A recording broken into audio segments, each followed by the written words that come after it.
We're in real trouble. Why? What's happening? Moments after takeoff, The aircraft began to shake and rattle.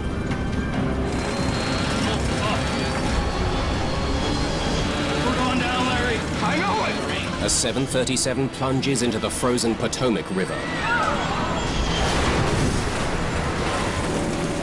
I thought I was going to die in that airplane that day.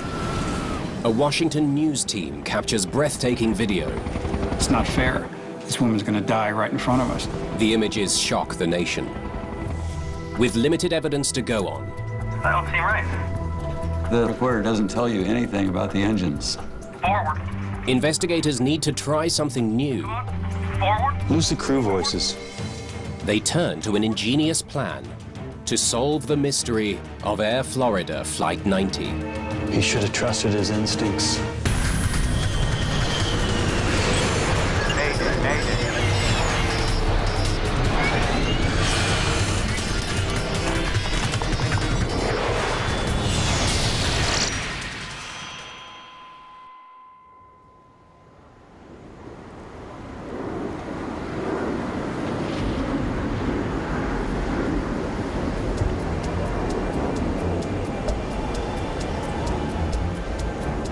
January the 13th, 1982.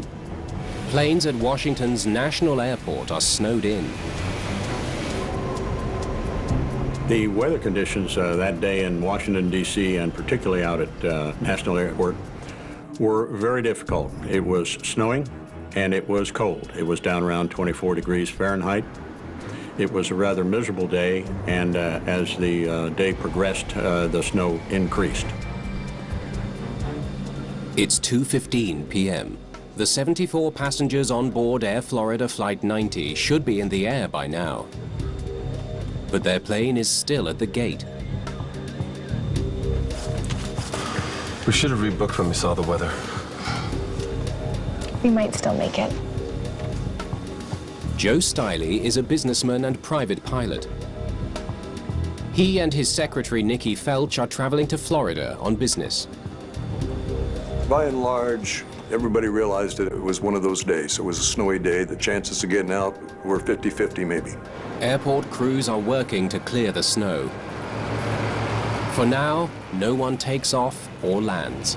You know, in Washington, National Airport only has one runway, and so they don't have the option of removing snow on one runway while they're using the other and then switching back and forth the way many airports do. When they need to close the one runway, the airport's closed. Flight 90 is commanded by Captain Larry Wheaton. 60 degrees in Tampa and we're stuck in a snowstorm. Definitely be good to get home. His first officer is Roger Pettit. Florida is home for both men.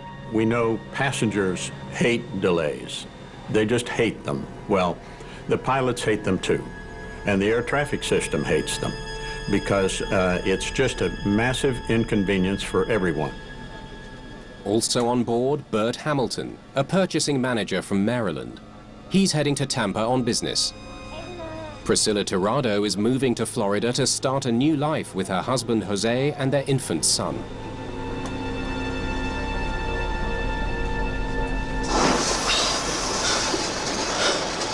It's just de-icing fluid. I guess we need it. 2:45 p.m. The plane gets de-iced. If they can keep their wings clear of snow and ice, the pilots should be able to take off as soon as the airport reopens. After an hour and a quarter, Tower. National Airport finally reopens. Reopening now. Copy that. Okay, showtime. Controllers now face a massive logistical puzzle.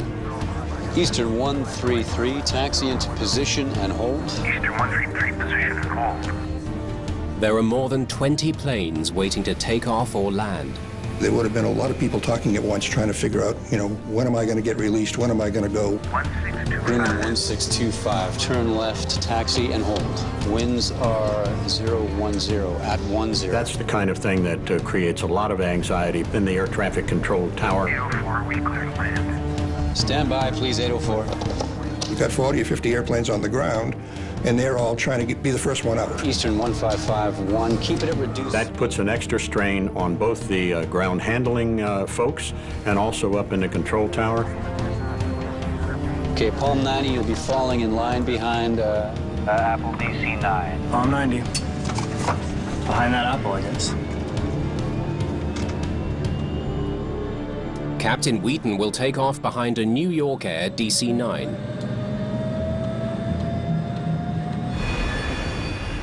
As the Air Florida 737 taxis to the runway, flight attendant Kelly Duncan makes a final cabin check.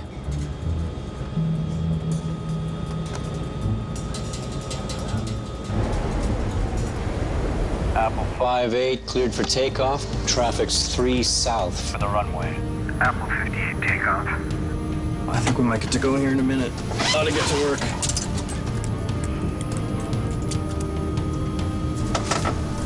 Stabilizer trim set at 5.3. Set. EPR all the way to 204. Set. 556. Cleared to land. Clear to land, 556. A Palm 90, taxi into position. And be ready for an immediate takeoff. Palm 90. Ladies and gentlemen, We've just been cleared on the runway for takeoff. Flight attendants, please be seated.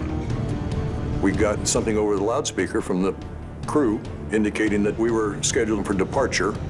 I thought we might never get out of here.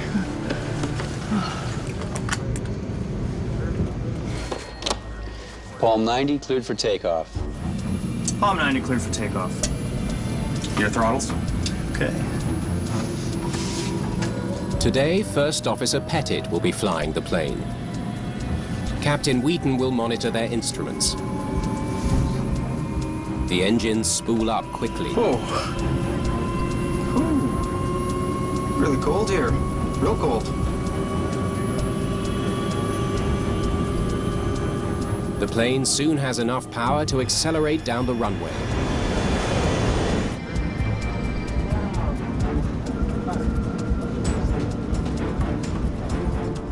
They can't get airborne until they reach takeoff speed, 139 knots.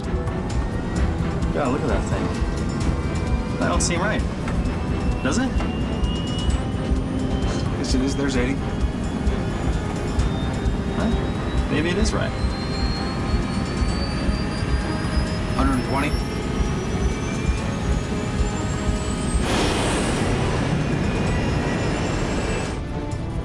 Joe Stiley is a pilot who's familiar with this airport.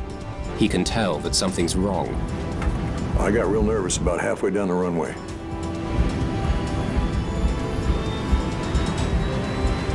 B1.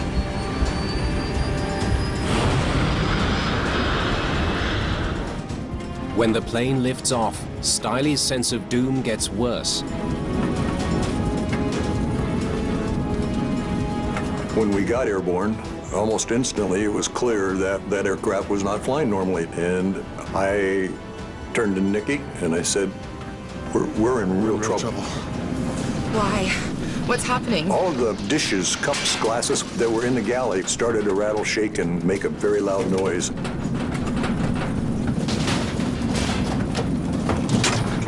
And the aircraft began to shake and rattle. The stick shaker activates, warning the pilots the plane is losing lift. Easy. Captain Wheaton urges Pettit to push the nose of the plane down, a key step for regaining lift. Forward, forward.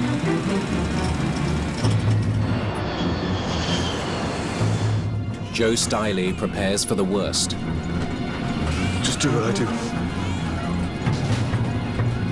I put my head down, and I saw people around me staring at me, and then a couple of them took the example that I gave. Up, forward, forward. Up.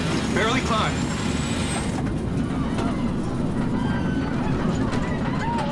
Less than a minute after takeoff, Air Florida Flight 90 is falling to the ground. Stay down. Keep your head down. The crew increases engine power, but it's too late. Larry, we're going down, Larry. I know it. The plane hits a bridge over the Potomac River. Felt like almost like we rotated at 90 degrees, like we were going to somersault or something like that.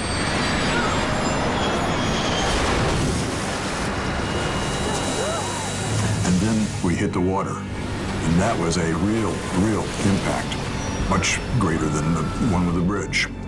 And I felt myself blacking out. I thought I was going to die in that airplane that day.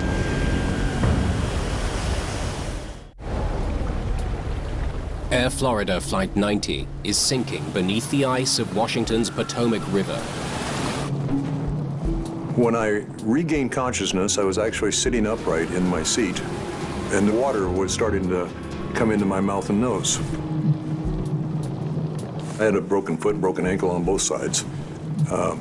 So I got my leg loose, then I did the same thing to Nikki's right leg. I got her out of, she had a summer problem, and I just pulled her by the hand and started heading aft and went over the seats behind me. Of the 79 people on board, 6 escaped from the shattered wreckage and reached the surface. I knew I was out of the aircraft when it ceased to be totally black.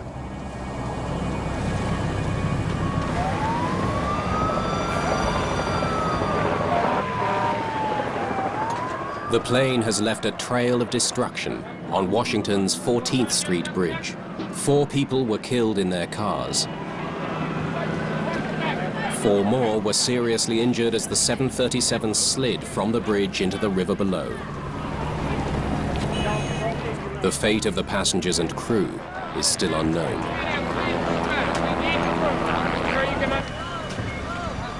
Word of the disaster soon reaches news cameraman Chester Panzer. The assignment desk called on the radio and said, "We heard something about a small plane crash at National Airport." Come in, Chester. You there? There's been a crash at National Airport. We want you to check it out. I started speeding down the highway. By the time Panzer arrives at the crash site, rescue teams are already at work, including a helicopter from the U.S. Park Police. We grabbed our gear out of the trunk. We could hear a helicopter faintly in the distance. We connected our umbilical cable from the camera to the recording deck. We could see a flashing light. And I started rolling.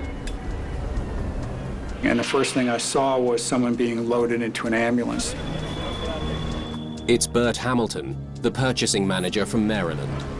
He's the first passenger rescued from the Potomac River. The rest of the survivors are still battling the icy waters. Flight attendant Kelly Duncan reaches for the rescue line. Beside her, wearing a life vest, is Secretary Nikki Felch. Priscilla Tirado has lost her baby and can see no sign of her husband. She clings to businessman and private pilot Joe Stiley. Once I surfaced there, I looked around, and that airplane was gone except for this little piece of it that I was holding on to. Barely visible to the camera is one last survivor, Arland Williams. He's badly tangled in the wreckage and urges the others to take the lifeline first. There was a fellow who was strapped into his seat right in front of us who couldn't get out because a bunch of cables and things like that had gotten around him, and he was just wired in place there. And then I turned to Nikki and I said, "I'm all broken up and I know I can't swim. My legs aren't working."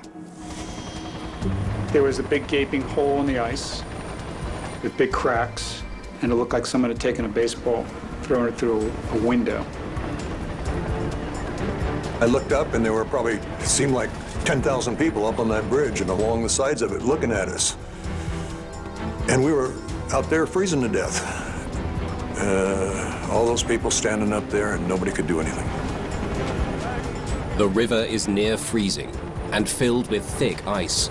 It's too dangerous for rescuers to enter the water. Panzer keeps rolling as the helicopter lifts a second person from the river. It's flight attendant Kelly Duncan. She was holding on, and the helicopter was just flying her in.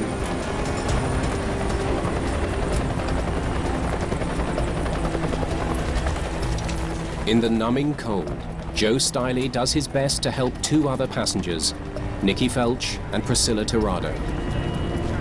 I had Priscilla in a kind of an arm lock on this side, and I had Nikki on this side, but this arm wasn't working very well. And the helicopter began to pull us away into the water. I lost Nikki almost instantly because this whole arm just was dysfunctional. And I had Priscilla under that arm for about halfway across the river, and we started running into the broken ice. And I was coming up into those ice packs, one pack after another, and all my ribs ended up being broken. At some point during that, I lost my grip on Priscilla and left her laying there on top of a block of ice. Joe is pulled to safety, but Priscilla Tirado is now stranded and alone. The helicopter drops Priscilla a life ring. I watched her be towed off. I saw her lose her grip on the lifeline. That's when it hit me, and that this woman was going to drown in front of me. She was in the open water, and she's being pushed under the water by the helicopter wash. Then one bystander decides to take action. He didn't think about how cold the water was, didn't think what it would do to him. It's a federal government employee named Lenny Skutnik. He really was a hero in that he had enough guts to do it and just didn't think about the consequences. Lenny reacted. Nobody else did. They were probably all standing around. I wanted to react, but I couldn't. Skutnik's bravery saves Priscilla's life, but her husband and baby are among the dead.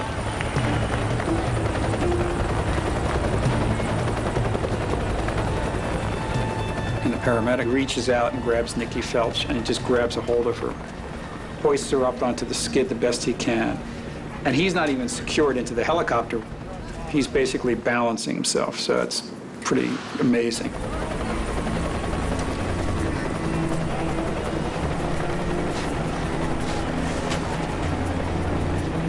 It's now been 45 minutes since Flight 90 plunged into the icy river.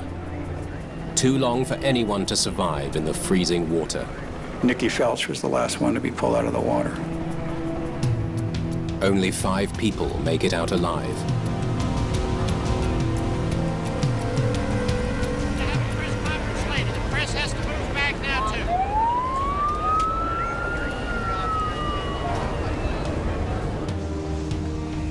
Within hours, NTSB investigators are on the job. Flight 90 has crashed a little more than a kilometer from the runway. The location tells investigators the plane didn't gain much altitude, but little else. All we knew was that it seemed to have hit in a flat attitude, which would indicate some problem of control, but we didn't know what exactly caused it. Yeah.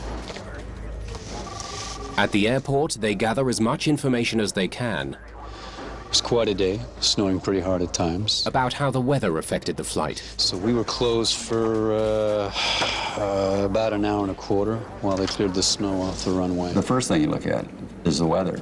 Environmental conditions are always one of the prime considerations when looking at initial causes of any accident.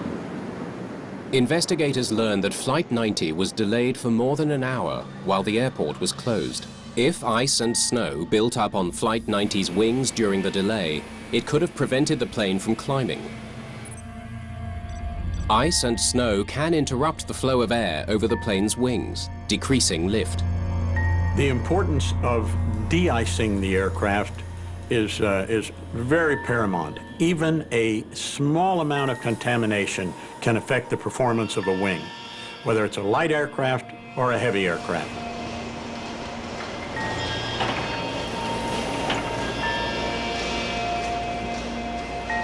They examined de-icing records from the day of the crash.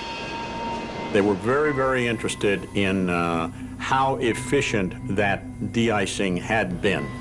Air Florida's procedures called for a powerful de-icing solution, one designed for very cold days. Basically what happens is that the de-icing fluid dissolves the snow and ice sort of into a mixture. So when it's first put on at sort of full strength, it's doing quite a good job. Records reveal that the de-icing fluid sprayed on Flight 90 was not full strength. They homed in on the issue of the equipment itself, the mixture that was used, the procedures that were followed. De-icing fluid has to be adjusted according to the outside temperature. It's just de-icing fluid. If the mixture wasn't strong enough, it might have allowed ice to reform on the wings. Want to pass me that weather data, please? Investigators study temperatures recorded at the airport during the long shutdown. They find that the fluid used should have worked. They figured they'd go right behind. Though it wasn't full strength, the mixture was strong enough for the temperatures recorded on the day of the crash. Sloppy work, but shouldn't have caused the crash. Other aircraft did depart, which means that things were successful in other jetways. What was wrong with this particular aircraft that caused a crash? Investigators need hard evidence to figure out what brought down Air Florida Flight 90. But most of it is still underwater. In this case, the wreckage was in the river. And the river was a murky one. It was a frozen one. Consequently, the recovery was extremely difficult. The tail came up, other pieces came up, but it's an exhausting process. Engines are knocked loose from the aircraft and parts are here and there and scattered. So it's quite difficult to put everything together. A week after the crash, investigators get a break. Flight 90's black box flight recorders have been recovered from the bottom of the river. And they appear to be undamaged. In 1982, the Flight Data Recorder, or FDR, captures only a handful of parameters about the performance of the plane. But it's enough to give NTSB investigator John McAdle a vital clue. Let me know when that's ready. It told us the altitude and the time, and so you knew how long it rolled down the runway before it lifted off. Flight 90 takes 45 seconds to get airborne, 15 seconds longer than usual. Takeoff was very slow. That don't seem right, does it? It took a long time to accelerate. It's got to be something about their engine power. The plane eventually had enough power to reach liftoff speed. B1?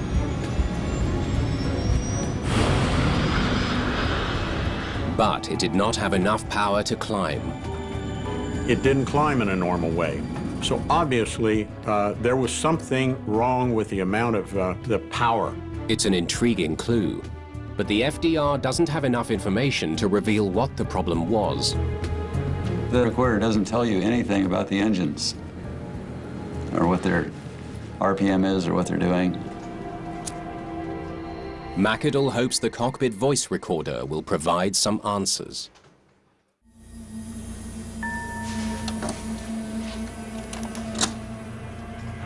Boy, this is bad. It's probably the worst snow I've seen.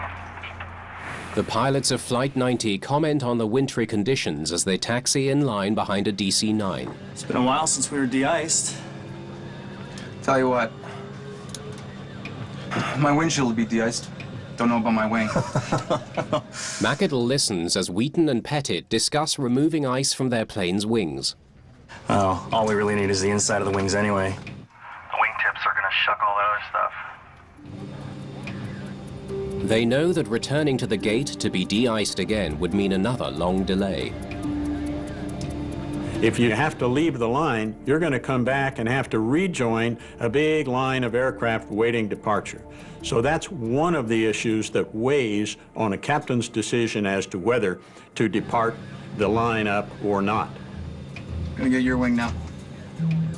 It seems the captain comes up with an unconventional strategy to de-ice without losing his place in line. He maneuvers his plane into the exhaust streaming from the DC-9 in front of them. They pulled up in back of another aircraft, a DC-9, thinking that they might be able to warm up and blow off their aircraft. The DC-9's engines expel a 100-kilometer-an-hour blast of 300-degree heat. Did they get yours? Can you see your wingtip? I got a little bit on mine. A little. This wing's got about 1/4 to 1/2 inch on it. All the way. It's a disturbing conversation. One that suggests these pilots were experimenting with an unofficial procedure. But so far, McAdoo has heard nothing that explains a loss of engine power. Your throttles? Okay.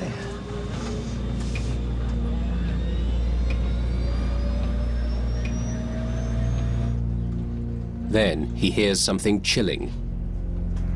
Oh. Yeah, look at that thing. While the plane is speeding down the runway, the first officer tells the captain that he suspects there's a problem. That don't seem right. Does it? It says there's 80. But the captain convinces him nothing is wrong. Huh? Maybe it is right. I think he felt that they weren't accelerating very quickly. You can feel acceleration in your back, you know, when you're an experienced pilot, you know, you've done this 1,000 times. You know, if you're not moving as quickly as, you know, it's really a feel thing. Something's not right. He should have trusted his instincts. Yeah, let me hear that again. Investigators wonder if the pilots made any other mistakes. Palm 90, taxi to position and be ready for an immediate takeoff. I think we might get to go here in a minute. Thought it could work. The amount of power or thrust needed for takeoff is different for every flight. It has to be adjusted for the weight of the plane, the length of the runway, and the weather conditions. Stabilizer trim set at 5.3. Set. Investigators hear the first officer set a target or bug to remind him what that amount is. EPR all the way to 204. Set. Perhaps the first officer set his target too low for the plane's takeoff weight. If he did, it could explain why the plane gained speed so slowly. V1. And why it didn't have enough power to climb.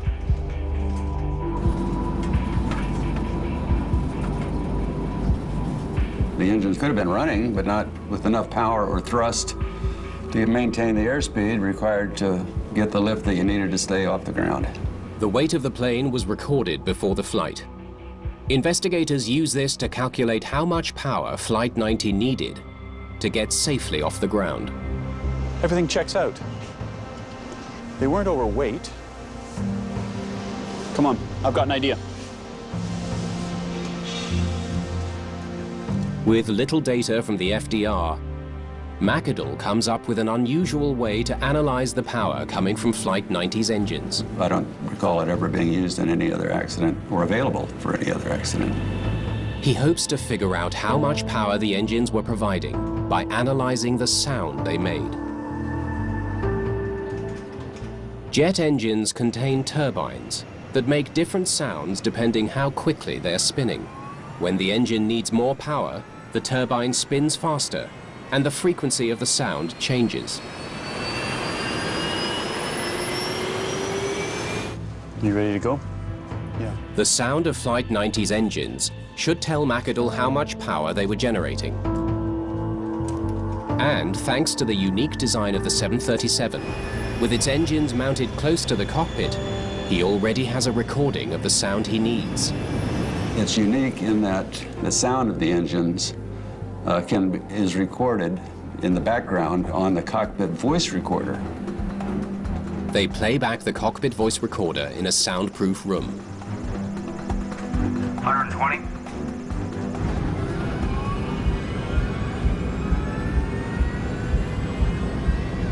V1. Easy. We did a digital sound analysis of the cockpit voice recorder, which can eliminate all other noises except that frequency of the engines on the cockpit voice recorder. Can you take the stick shaker out? Forward. Forward. Come on. Lose the crew voices. Forward. Forward. The technician eliminates the other sounds in the cockpit one by one, until all that's left is the sound of the engines.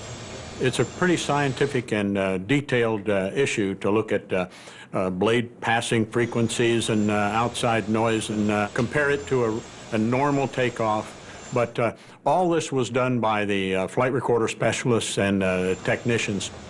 Can you turn that up a bit? The results are dramatic. Those engines sure ain't at full power.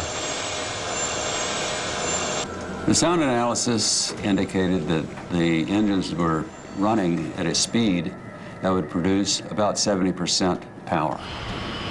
What this means basically is that the aircraft was taking off with about 1.5 engines. Investigators now know that the Boeing 737's engines weren't running at full power during takeoff. What they don't know is why.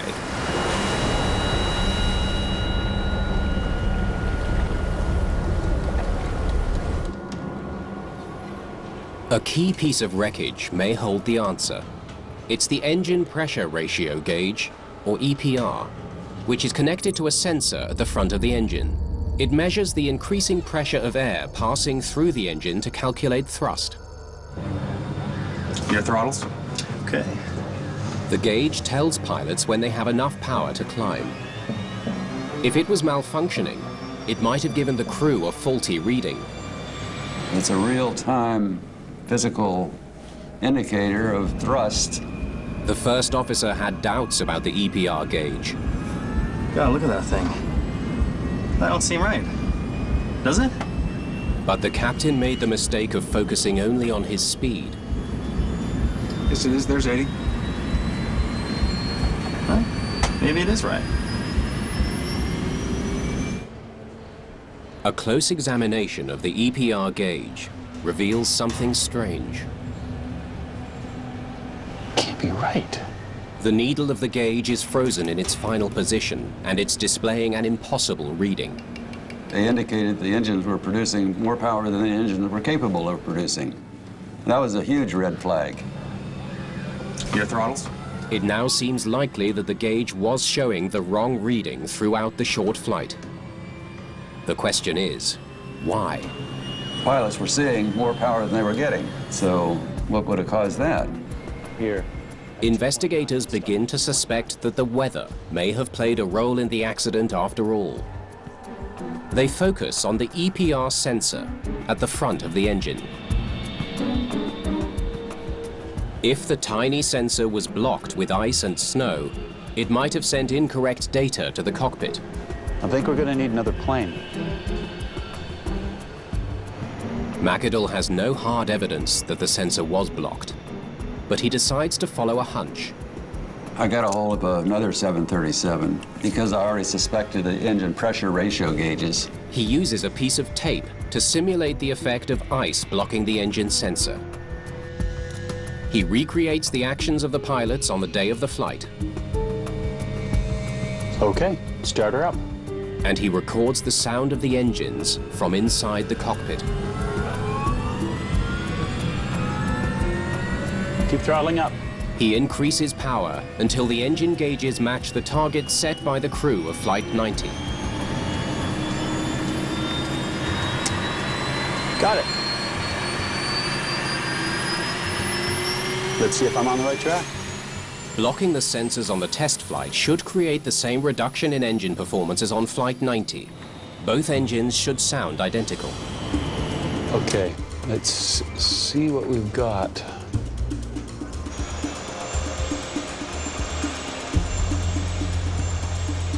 McAdoo compares the sound of his test flight to the engine noise captured during Flight 90's takeoff. That's a perfect match.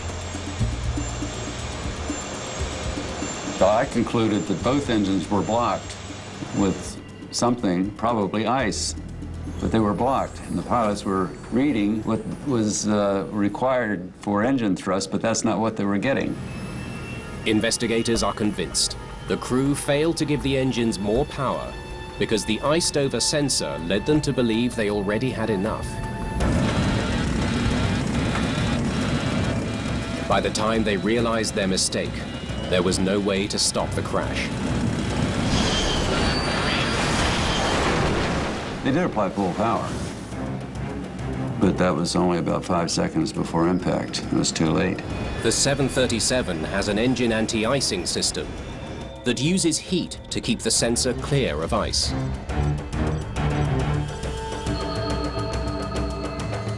Stabilizer trim set at 5.3. Set. EPR all the way to 204. Set. Anti-ice. Off. Ladies and gentlemen, we've just been cleared on the runway for takeoff. Unbelievable. Flight attendants, please. One of the worst snowstorms, and they have their anti-ice turned off. The investigators found that to be astounding, that they had replied to anti-ice, engine anti-ice, with a rote answer of off, and that both people accepted that. It seems the two Florida-based pilots were following their usual warm weather routine. Off. They were in the Florida mindset. They weren't in the cold weather scenario mindset at that moment when that call out and reply were made in the cockpit. But McAdoo still has a question. A 737 is designed to take off with just one working engine. Even with the reduced power, Flight 90 should have been able to get off the ground. There was still a problem because the aircraft was designed to take off with one engine after it reaches a certain speed, which it did. So there had to be something besides the engine power. Investigators study the pilot's records. They learn Captain Wheaton has a history of mistakes. Huh. What have we here? Captain Wheaton. Look at all the unsatisfactories. He's been reported more than once for failing to follow procedures, especially during takeoffs and landings. Unsatisfactory adherence to regulations, checklist usage, pre-flight, unsatisfactory, flight procedures, unsatisfactory. The captain's history of poor decision-making helps explain his unusual maneuver on the taxiway. What they really did was get some warm air on a part of the leading edge of the wing, and any snow that was clinging to it ran back as water and refroze as ice. Did they get yours? Can you see your wingtip? I got a little bit on mine. A little. This wing's got about 1/4 to 1/2 inch on it all the way. Consequently, they did a lot more harm to their aircraft. Investigators believe the ice on the wings degraded the plane's performance only slightly. When combined with low engine power, though, it was enough to rob the pilots of the lift they needed to climb. The only remaining question: why was the crew willing to take such a dangerous risk? It's been a while since we were de-iced. Tell you what, my windshield will be de-iced. Don't know about my wing. Investigators believe the inexperienced pilots may have underestimated the dangers they were facing. They were Florida. Neither pilot was real used to flying in snow or, wintertime conditions. Oh, all we really need is the inside of the wings anyway. The wingtips are going to shuck all that other stuff. The captain had, I think it was 8 takeoffs in that kind of weather. The first officer who was going to make the takeoff as a pilot flying had 2 experiences. So regarding the ability of the flight crew to understand all the ramifications of the existing environmental conditions, they were literally unqualified. The pilots' poor judgment and inexperience proved to be a deadly combination when they confronted the vicious snowstorm in Washington. The captain knew things were wrong. He didn't want to stay there in Washington. He wanted to get out of town. B1?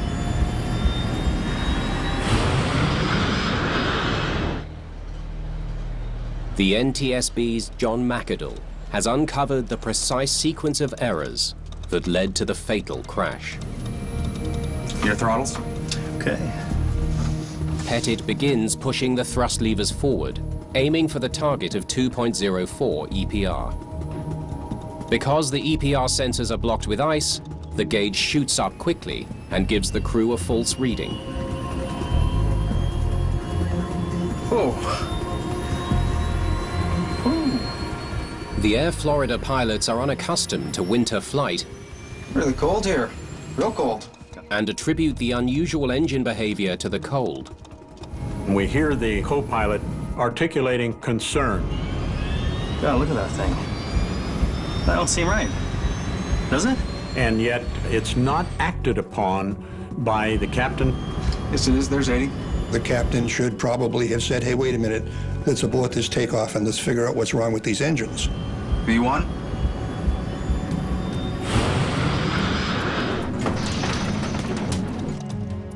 Seconds after liftoff, the stick shaker activates, warning the pilots that they are losing lift and beginning to stall. The first officer tries to regain lift. Forward, forward.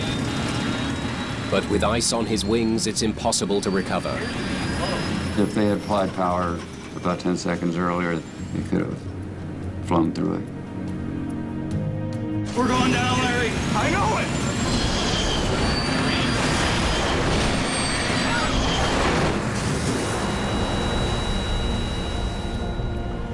The accident occurred because of accumulation of numerous decisions that were made by this particular flight crew.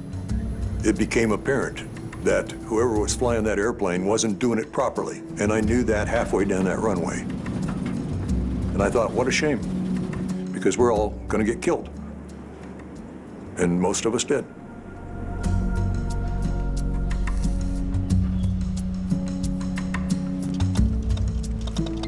On January the 13th, 1982, a series of errors by the pilots of Air Florida Flight 90 left 78 dead, 5 survivors, and 1 hero.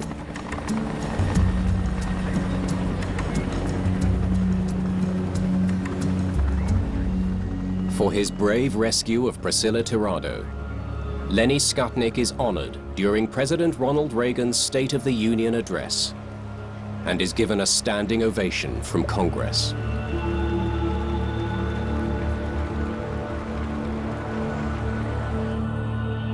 In honor of the man who died during the rescue, Washington's 14th Street Bridge is renamed the Arlen D. Williams Jr. Memorial Bridge. The Air Florida disaster was a wake-up call for better flight safety in winter conditions. There were so many things that the pilot community was able to learn from this accident. After the Air Florida accident, you simply do not take off if you have any contaminant on your wings. It's almost unheard of to try that. In the aftermath of this accident, northern airports around the world improved de-icing facilities so that pilots can de-ice near the runway just before takeoff. Powerful technology now clears runways faster, helping airports avoid long delays after a heavy snowfall. Today we've got this new multifunction equipment that's got brooms and blowers and plows all in one big $1 million piece of equipment. Since the Air Florida disaster, pilots and regulators better understand the risk of winter flight. Unfortunately, it took the Air Florida accident to bring a lot of focus on this issue. Icing has been with us since Lindbergh, who iced up as he went across the Atlantic, and it will continue to be with us as we proceed in the future. How can witness statements about a violent argument help experts solve the mystery of Britain's worst air crash? Air crash investigation is back after the break.